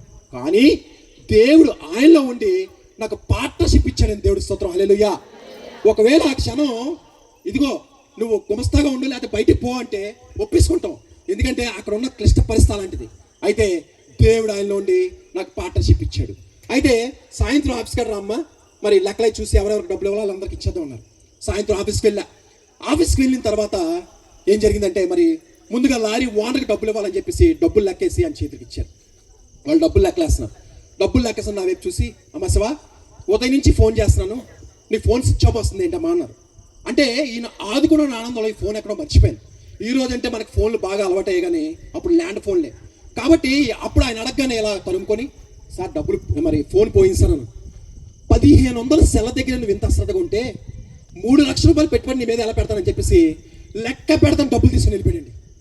చుట్టూ అప్పులోలు, లారీ ఓనర్లు, లారీ డ్రైవర్లు మధ్యలోంచి మా డబ్బులు పరిస్థితి ఏంటి, ఎవరు కడతారు, ఎవరు తీరుస్తారని చెప్పంటే లారీ క్లీనర్గా వచ్చిన సరే తీరుస్తా, పాస్ బంద్ చేసిన నేను అప్పు తీరుస్తా అని చెప్పేసి మరి అంటున్నప్పుడు లారీ ఓనర్లు ఏం చేసిన ముందుగానే ప్రిపేర్ అయ్యి వచ్చారు ఆఫీస్ హ్యాండ్ ఓవర్ చేసుకోవడానికి. వాళ్ళ బ్యాగులోంచి పేపర్లు తీసి సంతకాలు పెట్టమన్నారు. నేను సంతకం పెట్టేసిన తర్వాత మీ అమ్మగారితో కూడా సంతకం పెట్టించంటే ఆ కాగితాలు పట్టుకొని వెళ్తుండగా మళ్ళీ తిరిగి ఆయన వచ్చాడు.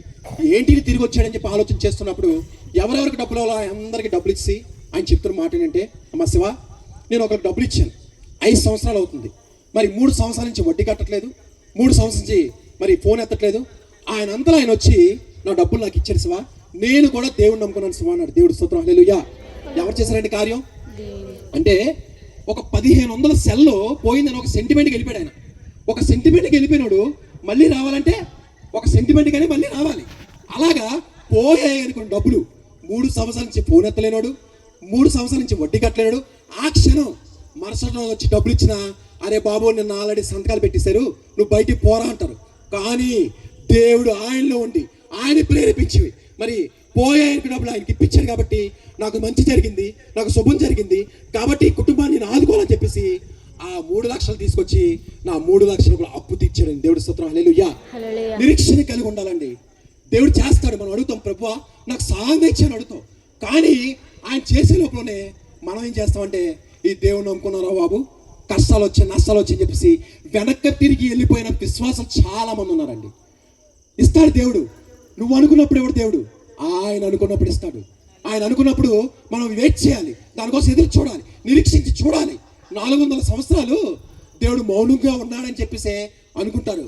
కానీ ఆయన చేసిన గొప్ప కార్యం ఏంటంటే 400 సంవత్సరాలు ఆయన పని చేసుకొని మరి తర్వాత అద్భుతం ఏంటంటే నా పాపాలు మనందరి పాపాల కొరకు ఆయన బలైపోయాడండి. దేవుడు స్తోత్రం. హల్లెలూయా. అలాగా ఒకవేళ నీ జీవితంలో ఈ కార్యం లేట్ అవుతుందని బాధపడుతున్నావేమో, చింతిస్తున్నావేమో, ఒక శ్రేష్టమైన మరి ఆశీర్వాదం నీకు ఇవ్వడానికే ఆ కార్యం లేట్ అవుతుందని ఆలోచన చేసుకోండి. ఈరోజు ఈ మాట ద్వారా దేవుడు మీతో మాట్లాడబోతున్నాడు. ఎందుకంటే మనం చాలాసార్లు దేవుడికి అడుగుతాం, ప్రభువా నాకు ఈ కార్యం చేయి, నేను ఈ విధంగా నీకు కమిట్మెంట్ తీసుకుంటాం. అలాగా కార్యం చేయగానే ఆ కమిట్మెంట్ మర్చిపోతామండి. మర్చిపోయి ఎన్నిసార్లు నువ్వు ఆయనకి మాట ఇచ్చిన మాట తప్పుంటావు, ఎన్నిసార్లు ఆయన బాధపడి ఉంటాడు. మరి ఒక్కసారి ఆయన కార్యం చేయలేదని చెప్పేసే నువ్వు బాధపడి వెనక్కి వెళ్ళిపోతున్నావే. మరి ఎన్నిసార్లు నువ్వు ఆయనకి మాట ఇచ్చి తప్పావు, ఎన్నిసార్లు ఆయన బాధపడి ఉంటాడు. ఆలోచన చేయండి.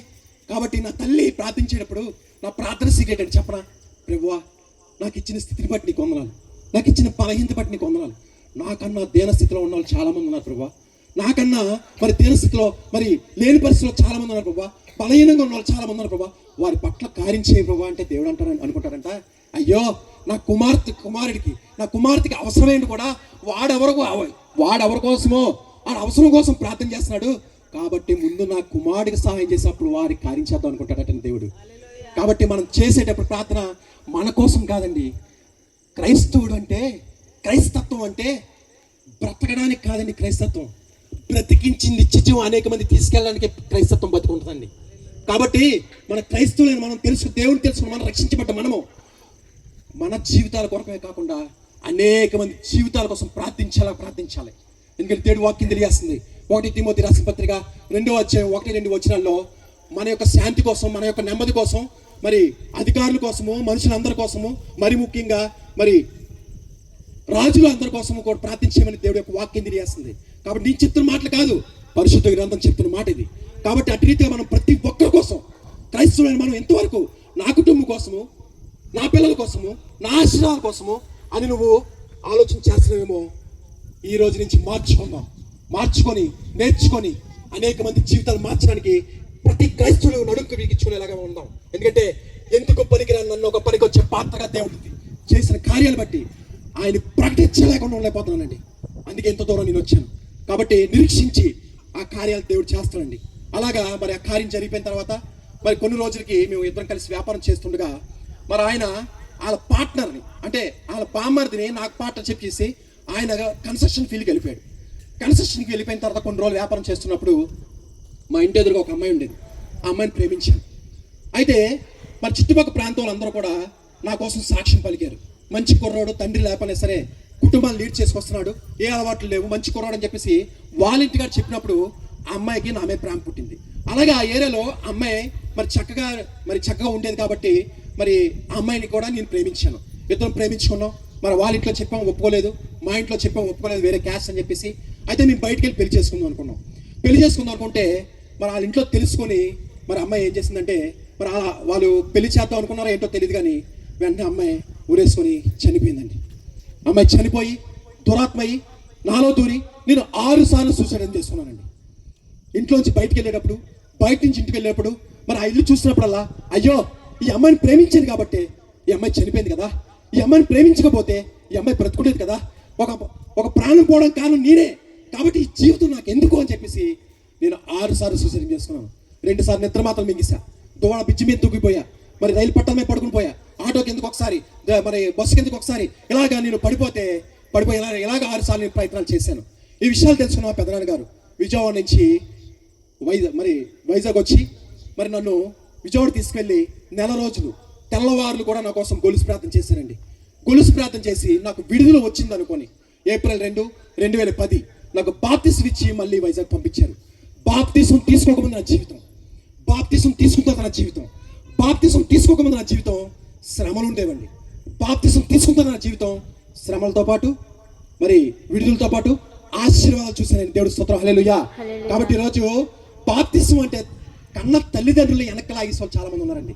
పెళ్లి కోసము, ఉద్యోగాల కోసము, స్వస్థల కోసము చాలా మంది బాప్తిసాలు తీసుకుంటున్నారు. అలాంటి బాప్తిసాలు దేవుడికి అక్కర్లేదండి. ఎందుకంటే ధనవంతుడైన ఆయన దరిద్రుడిగా ఈ లోకానికి వచ్చి నన్ను ధనవంతుడు చేశాడు. ఈ వాక్యం చాలాసార్లు మన సేవకులు మనకు చెప్పారు కదా, వినుంటారు కదా. ఈ మాట విన్నప్పుడు మనకు ఎంత సంతోషం అనిపిస్తుంది. ధనవంతుడైన ఆయన దరిద్రుడిగా ఈ లోకానికి వచ్చి నన్ను ధనవంతి చేశాడు. మనం ఇంకా దరిద్రతలో ఉన్నాం కదా. నువ్వు ఎక్కడ ధనవంతుడు అయ్యావు ఆలోచన చేశారు ఎప్పుడైనా? అయితే ధనవంతుడు ఎక్కడ అయ్యారంటే, ఈ గ్రామంలో నీకు 2 ఎకరాల పొలం ఉంది.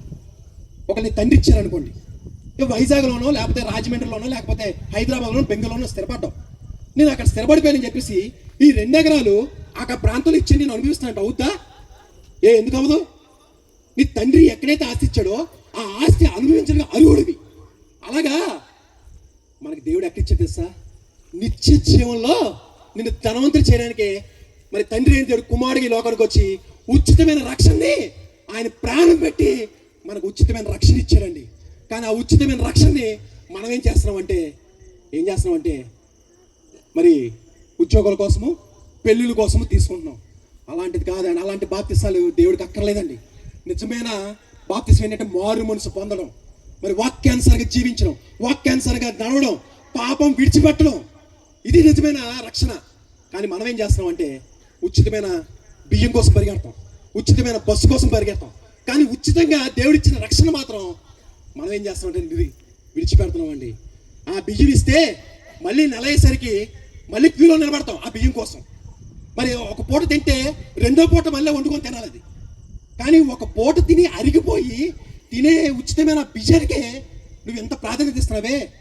మరి నిత్య జీవంలో మరి ఆకలి లేని రాజ్యాన్ని, మరి పరిపాలన లేని రాజ్యాన్ని, ఒకే ఒక్క రాజు పరిపాలన ఉచితంగా దేవుడు ఇస్తుంటే దాన్ని మనం మరి అసలు చేస్తున్నామండి. కాబట్టి మాట విన్నవారు ఎవరైనా సరే మారు మనసు బాప్తిసం తీసుకొని ఇంకా మారు మనసు పొందడం ఎవరైనా ఉంటే మారు మనసు పొందండి. ఎందుకంటే దేవుడి రాజ్యంలో మీకు ఒక ఉన్నత స్థితిని, ఉన్నతమైన స్థానాన్ని, నీకు ఒక మంచి స్థితిని దేవుడు ఇవ్వడానికి ఆశపడుతున్నాడు. కాబట్టి అలాంటి బాప్తిసం తీసుకోవాలని మనస్ఫూర్తిగా కోరుకుంటున్నాను. అయితే బాప్తిసం తీసుకున్న తర్వాత మరి నా తల్లి సంఘానికి వెళ్ళడానికి నేను ఇష్టపడక నేనేం చేశానంటే మరి విజయవాడ వెళ్ళి ప్రతి నెల కూడా బల్ల తీసుకున్నాను. ఎందుకంటే ఈ అమ్మాయి చనిపోయింది కదా, ఈ విషయాలన్నీ ఆ సంఘంలో తెలుసు కాబట్టి నాకు నామోచి అయ్యి నేను అక్కడికి వెళ్లకుండా విజయవాడ వెళ్ళి బల్ల తీసుకునేవాడిని. అక్కడే దశమాకిస్తుండేవాడిని. 2 నెలల తర్వాత మరి ఆ పాస్ గారు ఏమన్నారంటే, అమ్మ తిమోతి, దగ్గరలోని సంఘానికి వెళ్ళు, పెద్ద సంఘం ఏముందో పెద్ద సంఘానికి వెళ్ళొద్దు. ఎందుకంటే అక్కడ వాక్యం ఉంటుంది కానీ మరి దేవుని యొక్క ప్రేమ ఏంటో, దేవుని యొక్క పరిచయం ఏంటో, దేవుని యొక్క సువార్త ఏంటో అర్థం అవ్వదు.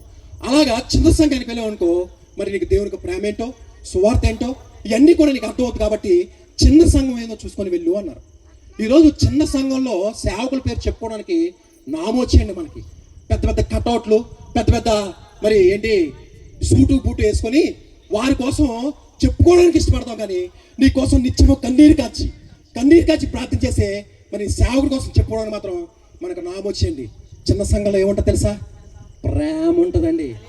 పేరు పెట్టి పిలిచి, అమ్మా పాట పాడు, అమ్మా వాకింగ్ చదువు, అమ్మా ఇదిగో ఇలా పరిచయం చేయి, ఆ పరిచయం చేయి అని చెప్పేది ఎక్కడో తెలుసా? చిన్న సంఘంలోనేనండి. కాబట్టి చిన్న సంఘంలో సేవకుడు నీ ఇంట్లో ఫంక్షన్ అవుతే అది స్టార్ట్ అయిన కానించి మరి ఎప్పుడైతే నువ్వు అనుకున్నావో ఆ రోజు నుంచి ఆ చివరి వరకు కూడా ఫంక్షన్ అయ్యేంత వరకు కూడా నీ పక్కనే ఉండి ఇది నా ఫంక్షన్ అని చెప్పేసి నిత్యము ప్రార్థించి మరి ఆ ఫంక్షన్ అయ్యేంత వరకు సంతోషంగా పనిచేసారు. ఎవడో తెలుసా? నీ చిన్న సంఘంలోని సేవకుడేనండి.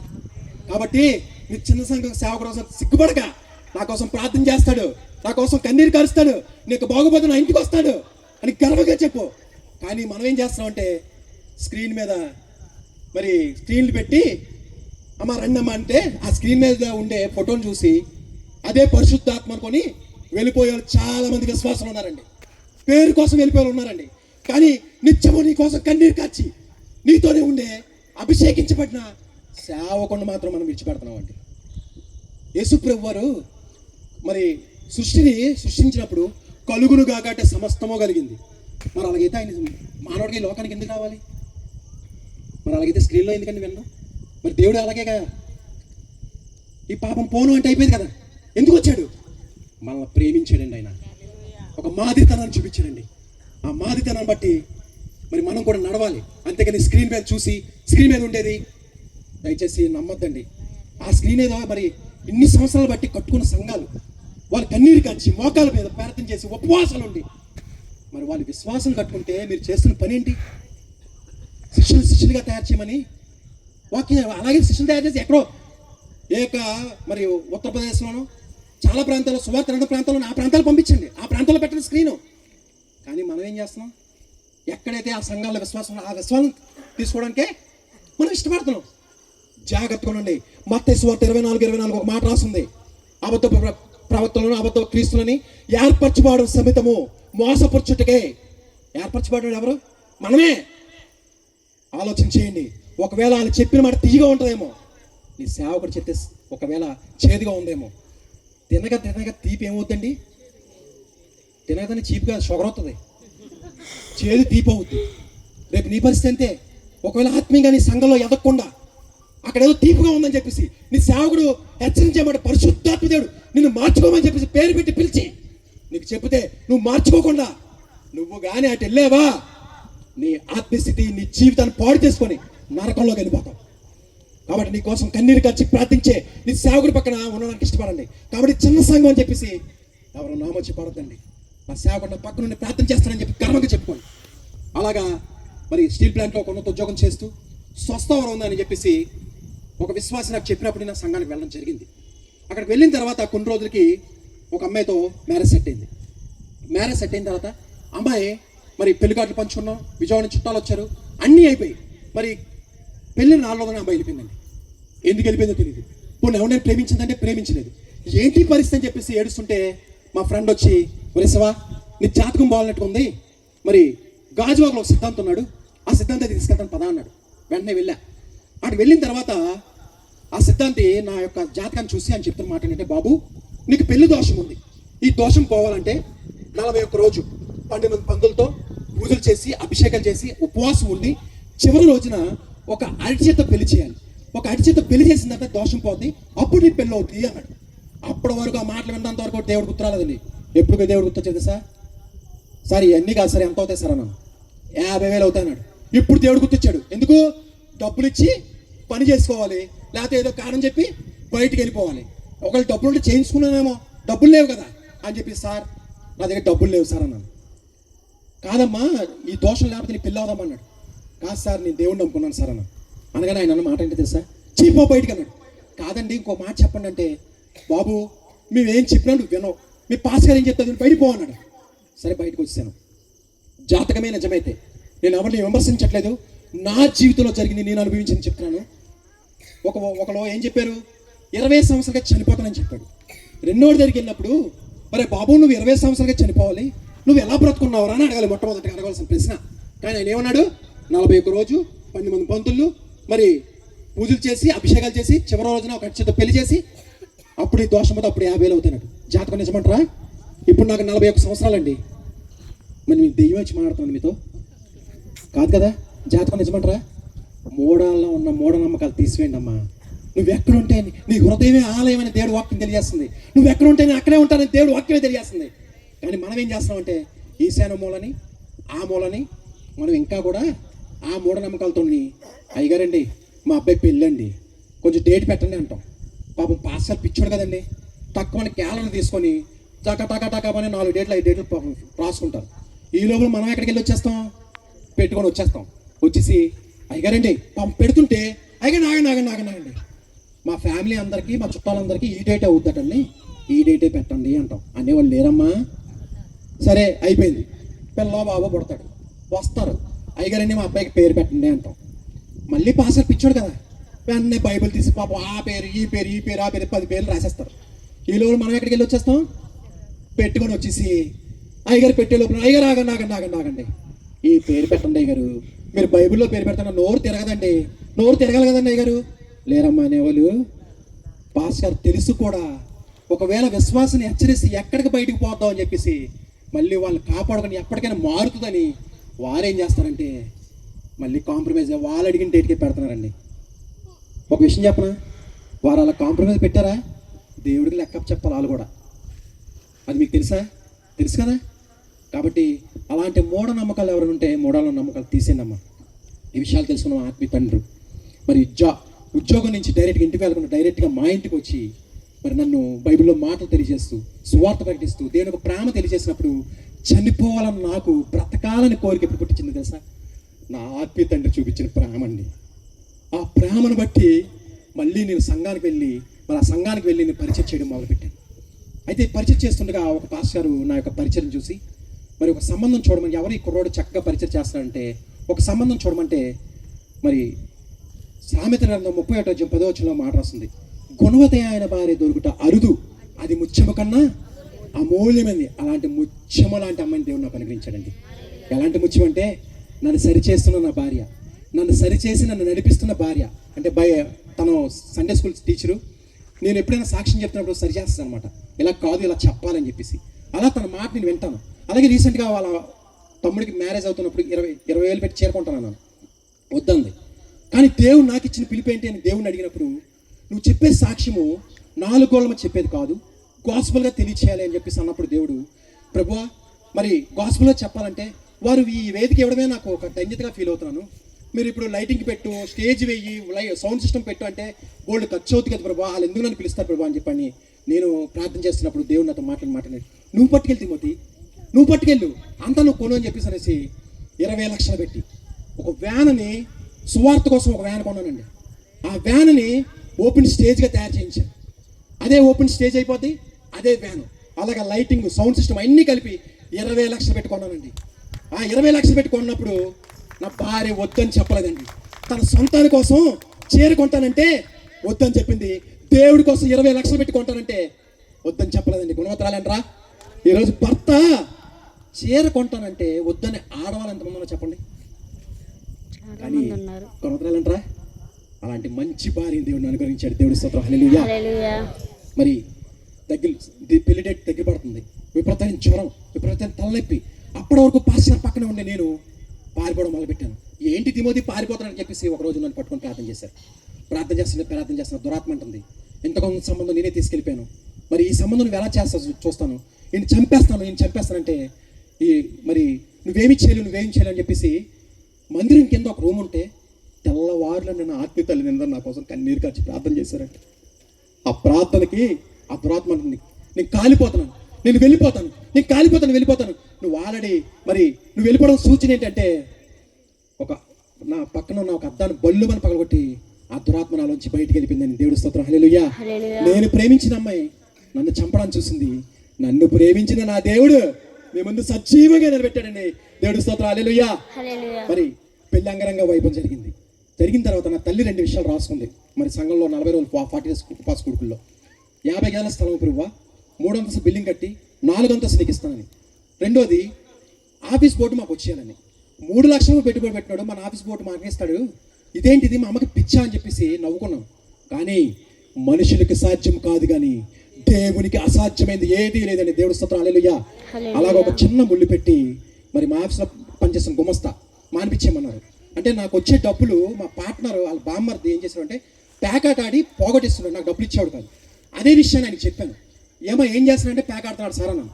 అయితే ప్యాక్ ఆడుతున్నాడని చెప్పేసరికి ఎలా కదమ్మా ఆయన రెడ్ హ్యాండ్గా పట్టుకోవాలి, లేకపోతే వాళ్ళ అక్కన అమ్మదని చెప్పేసి అన్నప్పుడు ఈ గుమస్తా అలా ఆడినప్పుడల్లా మాకు ఫోన్ చేసేవాడు, మేము వెళ్ళి పట్టుకున్నాం. ఆఫీసులో విషయాలన్నీ గుమస్తా తెలియజేస్తారని చెప్పేసి వాడిని మానిపించేయమన్నారు. నేనన్నాను 15 సంవత్సరాల నుంచి పనిచేస్తాడు సార్, ఏదైనా కారణం చూపించి మానిపించేద్దాం సార్ అని ఒక్క మాట అనండి. ఆ ఒక్క మాటకి మరి ఆయన ఏం చేశారు, ఇంటికి రమ్మని చెప్పేసి 3 వ్యక్తులు కలిసి నన్ను రూమ్లో పెట్టి కొట్టి చంపబోయారండి. నా పేక మీద కాలేసి తొక్కి కొడుతుంటే నన్ను ఎందుకు కొడతానండి, నేనేం తప్పు చేశానంటే నా మాటకే నువ్వు ఎదురు సమానం చెప్తావరా, నేను పాతాల్లో తొక్కేస్తానని చెప్పేసి నన్ను కొడుతుంటే ఆ దెబ్బలు తట్టుకోలేక, ఆ నొప్పి తట్టుకోలేక ఏడుస్తూ మా తమ్ముడికి ఫోన్ ఆన్ చేసి వదిలేశాను. ఒరే వీళ్ళు నన్ను కొట్టేస్తున్నారు అనగానే, నన్ను చంపేస్తున్నారు అనగానే వాడు మరి ఆ ఇంటికి రాగానే కొట్టగల శక్తి ఉండి కూడా కొట్టలేదండి. ఎందుకంటే తను తాను తగ్గించుకున్నాడు, హెచ్చించబడతాడని దేవుడు వాక్యం తెలియజేస్తుంది. ఆరో తగ్గించుకున్నాను, ఈరోజు హెచ్చించబడ్డానని దేవుడు స్తోత్రం. హల్లెలూయా. అలా ఆడు కొడుతుండగా నేను పోలీస్ స్టేషన్కి వెళ్ళి కేసు పెడితే నేను ఎవరి మీద అయితే పెట్టానో వాళ్ళు తీసుకెళ్ళి లోపలేయకుండా నన్ను తీసుకెళ్ళి లోపలేసారండి. వాళ్ళు డబ్బున్నోళ్ళు, అధికారులు, రాజకీయ నాయకులు అందరూ తెలుసు కాబట్టి 25,000 ఖర్చు పెట్టి మరి సెల్లో వేసారండి. మోకాలు వేసి, ఏసయ్యా దిక్కు లేనుడు దిక్కే ఉన్నావు కదా, తండ్రి లేను తండ్రి ఉన్నావు కదా, మరి ఒంటరిగా ఉన్న నాకు ఒరే పిచ్చోడా నీకు తోడుగా నేను ఉన్నాను, నీ చెయ్యి పట్టుకొని నేను నడుస్తానని చెప్పావు కదా, ఏంటి ప్రభా ఈ కష్టాలు అని కన్నీరు గారు చేడుస్తుంటే నా తల్లి మొట్టమొదటి ఏదైతే రాసుకుందో మా ఆఫీస్ బోర్డు మాకు దేవుడు అనుగ్రహించాడు. దేవుడు స్తోత్రం. హల్లెలూయా. 2013 నవంబర్ 8 30,000 అప్పుతో వ్యాపారం స్టార్ట్ చేసామండి. 30,000 అప్పుతో వ్యాపారం స్టార్ట్ చేసి దేవుడు ఎంతలాగా ఆశ్రయించాడంటే దినదినము మరి నాకు పెళ్ళయింది, నా 2 తమ్ముడికి పెళ్ళి అయింది, మరి నాకు 2 కుమారులు, నా పెద్ద తమ్ముడికి 2 కుమారులు, నా చిన్న తమ్ముడికి ఒక పాప ఒక బాబు. మరి నా తల్లి 2 విషయం ఏదైతే రాసుకుందో 50 గజాల స్థలం అడిగితే దేవుడు నాకు 300 గజాల స్థలం ఇచ్చాడండి. దేవుడు స్తోత్రం. హల్లెలూయా. 150 గజాల్లో మరి 3 అంతస్తు బిల్డింగ్ కట్టి 4 అంతస్తు దేవుడు మందిరికి ఇచ్చాం. మరి పక్కన 150 గజాల గార్డెన్ కట్టి ప్రతి బుధవారం కూడా అక్కడ స్వస్థస్థాలని చెప్పేసి అక్కడ ప్రార్థనలు జరుగుతున్నాయి. ఇన్ని చేసిన దేవుడికి ఏమి చెయ్యాలి అని ఆలోచన చేస్తున్నప్పుడు కారు కొనుక్కున్నాను. నేను కారు కొనుక్కున్నప్పుడు ఒక కమిట్మెంట్ తీసుకున్నాను. నా సేవకుడిని ఎంత దూరం వెళ్ళినా సరే నా సొంత ఖర్చులతో ఒక మీటింగ్కి వెళ్ళినా, ఒక షాపింగ్కి వెళ్ళినా, ఎక్కడికి వెళ్ళినా సరే మరి తీసుకెళ్ళాలని నిర్ణయించుకున్నాను. అయితే ఆ నిర్ణయించుకున్న తర్వాత మరి నేను డ్రైవింగ్ సీట్లో కూర్చొని నేను నా పక్క సీట్లో నా సేవకుని పట్టుకొని తీసుకెళ్తుంటే దేవుడిచ్చిన ఘనత ఏంటో తెలుసా? అనేక సేవకుల మధ్య నన్ను కూర్చోబెడుతున్నాడండి. అనేక సేవకులు నిలబడి మాట్లాడుతున్న వేదికల మీద నేను నిలబడి మాట్లాడుతున్న కారణం ఏంటి తెలుసా? నా నమ్మకత్వమైన పరిచయం చూసి దేవుడు. కాబట్టి మనం పరిచయం చేసేటప్పుడు ఇది నా పని, ఇది నేను చెయ్యాలి, ఇది నా సంఘము, ఇది నా ఇల్లు అని మనం పరిచయం చేయాలి. పాస్ గారు చెప్తే చేసేదాన్ని పని అంటారు, చెప్పకుండా చేసేదాన్ని పరిచర్య అంటారండి. కాబట్టి చెప్పకుండానే ఇది నా పని అని చెప్పేసి మనం ఏం చేయాలంటే పరిచయం చేయాలి. అలా పరిచయం చేసినట్టు దేవుడు సంతోషిస్తాడు. అలా దేవుడు నాకు ఇచ్చిన ఘనత ఇది. అయితే మరి 2020 మరి జనవరి 2 మొట్టమొదటిగా ఓపెన్ మీటింగ్లో సాక్ష్యం చెప్పాను. సాక్ష్యం చెప్పిన దేవుడు నాతో మాట్లాడాడు. రే నాతో రారా బాబు, నా పని చేయరా అంటే, బాబు ఇల్లు ఇచ్చావు, డబ్బు ఇచ్చావు, అన్ని ఇచ్చావు, నాకు ఇదే బాగుంది, నేను లోకంలోనే ఉంటానని చెప్పేసి అనుకున్నాను. 2024 సంవత్సరం ఒక ప్రత్యేకమైన సంవత్సరం అండి. ఏంటంటే నా జీవితాన్ని నా దేవుని వైపు తిప్పిన సంవత్సరం. 2024లో మరి ఫిబ్రవరి 4-5 తారీఖున మా కొవ్వూరు దగ్గర, నిడదోల దగ్గర మల్లవరయ్య గ్రామంలో మా అత్తగారు ఊరు, అక్కడే 2 రోజులు ఇలాగే సువార్త మీటింగ్స్ పెట్టాం. 2 లక్షల రూపాయలు ఖర్చు పెట్టాను నా సొంత డబ్బులతో. 25 మంది కలిసి మా సంఘం అంతా కలిసి వెళ్ళి అక్కడ నా రక్షణ సాక్ష్యాన్ని వివరించాను. నా రక్షణ సాక్ష్యం చెప్పినప్పుడు 10 మంది కుర్రాళ్ళు వచ్చి, అన్నా నీ సాక్ష్యం వినంత నేను బలపడ్డానన్నా, నేను చర్చికి వెళ్తానన్నా, నేను మారు మనసు పొందుతానని చెప్పినప్పుడు డబ్బు సంపాదిస్తున్నప్పుడు కానీ, కారులో తిరుగుతున్నప్పుడు కానీ, ఫ్రెండ్స్తో తిరిగినప్పుడు కానీ, మరి ఎంజాయ్ చేసినప్పుడు కానీ లేని సంతోషము ఆ ఒక్క వ్యక్తి నాతో మాట్లాడప్పుడు నా హృదయం తాకబడిందండి. అప్పుడు నిర్ణయించాను, ఇంతవరకు నా కుటుంబం కోసం బ్రతికాను, ఇక మీద నా దేవాదేవుని బ్రతకాలని నిర్ణయించాను. ఆ రోజు నుంచి ఈ రోజు పరిశుద్ధాత్మదేవుడు క్రీస్తు సాక్షిగా అనేక ప్రాంతాలు, అనేక మీటింగ్లో పరిశుద్ధాత్మదేవుడు తన వాక్ని వాడుకుంటున్నాడు. దేవుడు స్తోత్రం. హల్లెలూయా. మరి ఇన్ని చేసిన దేవుడికి ఏం చేయాలి చెప్పండి? దేవుడి కోసం బ్రతకాలంటారా? అందుకే వచ్చానమ్మా. మత్తయి 10:8 తెలియజేసినట్టు ఉచితంగా పొందారు, ఉచితంగానే నా ఉచితమైన రక్షణని ఎప్పటికీ 150 చోట్ల ఎక్కడా ఒక రూపాయి కానుక తీసుకోకుండా మరి నా యొక్క ఉచితమైన రక్షణ నేనే సొంతంగా నా కార్ డ్రైవింగ్ చేసుకుంటూ నేనే వెళ్ళి నేనే రక్షణ పొందొస్తున్నానండి. రక్షణ సాక్షి చెప్పి వస్తున్నాను. లోకాసువార్త 15:7 ఒక మాట వస్తుంది, 99 మంది నీతిమంతులు మారు మనసు పొందకపోయినా ఒక పాపి రక్షించబడ్డం అంటే పరలోకంలో ఎంతో సంతోషమైన ఉందండి. కాబట్టి అక్కడ 10 మంది ఉన్నారా, 100 మంది ఉన్నారా, ఎవరు బలపడ్డా నాకు తెలియదు, ఒక్కరు నా దేవుడి కోసం బ్రతుకుతాను, నా దేవుడి కోసం జీవిస్తానంటే ఆ రోజే నేను కోటేశ్వరుణ్ణి. కాబట్టి ఒక్కరున్నా నా సాక్ష్యం చెప్పడానికి, నా ఉచితమైన ఒక్కరున్నా ఎంత దూరమైనా సరే ఉచితంగా నా సాక్ష్యాన్ని వివరిస్తానని దేవుడి స్తోత్రం. హల్లెలూయా. చివరగా మరి ఇంత విన్నారు కదా, దేవుడు నా జీవితంలో ఏం చేశాడండి? కార్యం చేశారు కదా. చాలా మంది విశ్వాసులు అంటే కీడు వెనకాల మేలు మర్చిపోతారు, కీడు గుర్తుంచుకుంటారండి. జరిగిందేంటి విషయం చెప్పనా? అమ్మాయి ఉరేసుకొని చనిపోయిందన్నాను కదా, ఉరేసుకొని చనిపోలేదండి. అమ్మాయి పేరు మీద 20 లక్షల రూపాయలు ఫిక్స్డ్ డిపాజిట్, 2 ఇల్లులు అమ్మాయి పేరు మీద ఉన్నాయి. అలా బావగారు 40 లక్షలు అప్పు అయిపోయారు. అయితే ఇప్పుడు కానీ అమ్మాయి పెళ్లి చేస్తే ఆ ఆస్తి అంతా నాకు చెందుద్దని అక్క, బావ, అమ్మ ముగ్గురు కలిసి అమ్మని చంపేశారండి. ఒకవేళ పెళ్లి చేసుకుని ఉంటే నేను చనిపోయేవాడిని, లేకపోతే అమ్మాయిని చంపి నన్ను తీసుకెళ్లి జైలు వేశారు. దేవుడు ఇక్కడ ఏం చేశాడండి? ఒక కీడు వెనకాల మేలు. అలాగే అమ్మాయి వెళ్ళిపోయిందని చెప్పాను కదా, ఏమైందంటే అమ్మాయి ఎయిడ్స్ వచ్చి చనిపోయిందండి. ఒకవేళ ఆ పెళ్లి చేసుకొని ఉంటే నాకు ఎయిడ్స్ వచ్చేది, నేను చనిపోయేవాడిని. కానీ దేవుడు ఇక్కడ ఏం చేశాడు? ఒక కీడు వెనకాల మేలు. అలాగే ఆఫీస్ బోర్డు నా అంతలో నేను తీసుకున్నానా, ఆయన అంతలా అని ఇచ్చాడా? ఆయన అంతలా అని ఇచ్చాడు. ఏ విధంగా అంటారు? ఒకవేళ ఈరోజు నేను సాక్ష్యం చెప్పాలంటే ఆయన వెళ్ళమంటే వెళ్ళాలి, వద్దంటే మానేయాలి. అదేమవుద్ది? బానిస బతుకవుద్ది. ఆ బానిసత్వం నుంచి దేవుడు నాకు విడుదలిచ్చి నువ్వు స్వతంత్రంగా వెళ్ళు, స్వతంత్రంగా ప్రకటించు, స్వతంత్రంగా జీవించు అని చెప్పేసి ఆ బానిసత్వం నుంచి దేవుడు నాకు విడుదలిచ్చాడండి. వీడి వెనకాల నా అప్ప ఎవరు తీర్చారండి? ఏ విధంగా అంటారు? దేవుడే డైరెక్ట్గా వచ్చి సాయం చేసి పిచ్చోడరా అంటారు. కాబట్టి ఒక వ్యక్తి కావాలి, కాబట్టి ఆ వ్యక్తిని నిలబెట్టుకొని నా 3 లక్షల రూపాయలు అప్పు తీర్చాడండి. దేవుడు స్తోత్రం, హల్లెలూయా. మరి ఇన్ని చేసిన దేవుడికి ఏం చేయాలి చెప్పండి? నా రక్షణ సాక్ష్యాన్ని వివరించడానికి, అలాగే మన యొక్క పరిచర్య కోసం మన దేవుడిచ్చిన దర్శన ప్రకారం ఆ వ్యాన్ వేసుకొని మరి రేపు మే నెలలో దగ్గర 25 days ఆ వ్యాన్ వేసుకొని అనేక ప్రాంతాలు వెళ్ళిన రక్షణ సాక్ష్యం చెప్పడానికి ఉచితంగా వెళ్తున్నాను. ఒక్క రూపాయి తీసుకోవట్లేదండి, ఉచితంగానే ప్రకటించడానికి వెళ్తున్నాను. ఎందుకంటే నాకు ఇచ్చిన ఉచితమైన రక్షణని ఉచితంగానే ప్రకటించడానికి. ఎందుకంటే ఈ లోకంలో ఏది సంపాదించినా నాతో రాదు, కానీ నా మాట విన్న మీరు యేసు ప్రభువు నిజమైన రక్షకుడిని అంగీకరిస్తే నా ఆత్మతో పాటు నీ ఆత్మ కూడా దేవుని స్తుతిస్తుంది, దేవుని కనపరుస్తుంది, దేవుని ఆరాధిస్తుంది. నాకు అది కావాలండి. అందుకే వచ్చాను. మరి రక్షణ సాక్ష్యాన్ని విన్న మీరు మీ జీవితాల్లో, నేనే కాదండి, ప్రతి ఒక్కరూ సాక్ష్యం కలిగి ఉన్నారు. ఇల్లు ఇస్తానో, కారు ఇస్తానో సాక్ష్యం కాదండి. నీ పాప జీవితం ఏంటి, ఈరోజు నీ జీవితం ఏంటి, నీ ఇంట్లోనే సాక్ష్యం ఏంటి, నీ సంఘంలోనే సాక్ష్యం ఏంటి, వీధిలోనే సాక్ష్యం ఏంటి? ఈ 3 ఎవరైతే కలిగి ఉంటారో నిజమైన క్రైస్తవుడు. కాబట్టి అటు రీతిగా మీరు జీవించాలని మనస్ఫూర్తిగా కోరుకుంటూ ఈ అవకాశం ఇచ్చినందుకు మరొకసారి మరి సంఘ బిడ్డలకి, మరి అలాగే అయ్యగారికి, అలాగే నన్ను పరిచయం చేసిన మా పరిశుద్ధానికి ప్రతి ఒక్కరికి ప్రత్యేకమైన వందనాలు చెల్లించుకుంటూ దేవుడు ఇచ్చిన సాక్ష్యం దీవించును గాక. ఆమేన్.